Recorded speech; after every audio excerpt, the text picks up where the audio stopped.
ఆ రోజు నేను అనుకున్న చరణ్ రాణించాలి అని ఈరోజు నేను గర్వంగా ఫీల్ అవుతున్నా. నా కళ్ళ ముందరనే స్కూల్ నుంచి కాలేజ్ నుంచి రియల్ లైఫ్ నుంచి రియల్ స్టార్ లాగా ఫిల్మ్ ఇండస్ట్రీలో రాణించి ఈరోజు RRR ద్వారా ఆస్కర్ అవార్డుని సాధించి దేశానికి ఒక గౌరవాన్ని తెచ్చిపెట్టింది. అది అంత ఆశామాసిగా వారు సాధించిన విజయం కాదు. చిరంజీవి గారి పేరుంటే మనందరం మన ఇళ్లలో జరిగే ఫంక్షన్లకు ఆహ్వానిస్తాం, కానీ ఆస్కార్ అవార్డు మనం ఇయ్యలేం. కష్టపడ్డాడు కాబట్టి, రాణించుండు కాబట్టి ఈరోజు ప్రపంచమే ఆస్కార్ అవార్డు ఇచ్చి ఒక యువమిత్రుణ్ణి గౌరవించింది. మరి దానికి కారణం కఠోరమైన దీక్ష, పట్టుదలతో ఆ రంగంలో రాణించడం.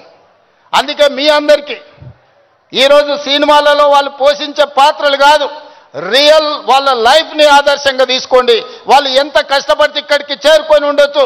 విజయ్, నేను అప్పుడప్పుడు చెప్తా ఉంటా మీకు అందరికీ, నల్లమల అడవులో నుంచి నేను ఇంత దూరం వచ్చా. ఒక ZPTC, MLC, MLA, MP, Congress president, ముఖ్యమంత్రి 16 సంవత్సరాలల్లా ఒక్కొక్క అడుగేసుకుంటూ 2016లో నేను మొదలుపెట్టిన ప్రయాణం 2023 తెలంగాణ రాష్ట్రానికి ముఖ్యమంత్రిగా ఈరోజు బాధ్యత చేపట్టిన.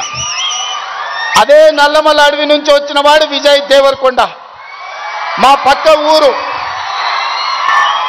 పాలమూరు నుంచి ఈరోజు మీ అందరి అభిమానాన్ని సాధించిందంటే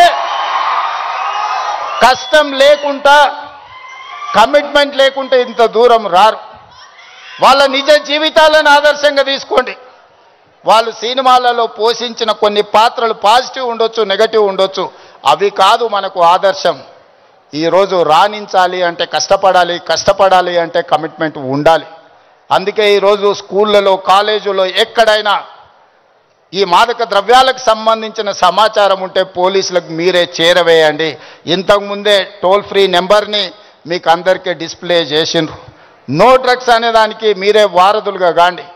ఇన్ఫర్మేషన్ వ్యవస్థనే పోలీస్ వ్యవస్థను బలోపేతం చేస్తుంది. ఈరోజు నియంత్రించ